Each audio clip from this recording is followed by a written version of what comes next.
Langt ude på Stevns mellem Højerup og Rødvig ligger Stevnsfortet 18 meter under jorden. Fortets opgave var at kontrollere den sydlige indsejling til Øresund. Hovedarmeringen bestod af 2 styk pansertårne med hver 2 styk 15 cm kanoner fra det tyske slagskib Gneisenau fra 2. verdenskrig. Her ses et af de dobbelte pansertårne fra slagskibet ved Stevnsfortet.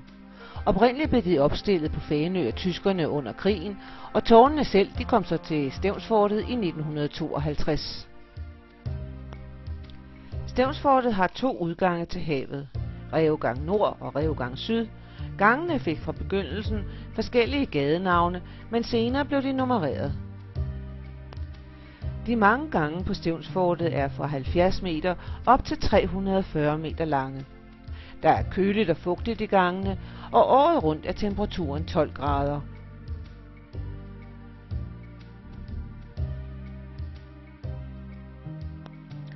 Hvis der skulle ske noget med mandskabet, havde Stevnsfortet også sin egen lægeklinik. Et blik ind i det allerhelligste, fortets kommandorum, nu helt forladt. Det var herfra, man i næsten 50 år overvågede Warszawapagtlandenes flådebevægelser og aflyttede deres radiokommunikation. Men den 1. juli 2008 er fortet atter bemandet, nu som koldkrigsmuseum.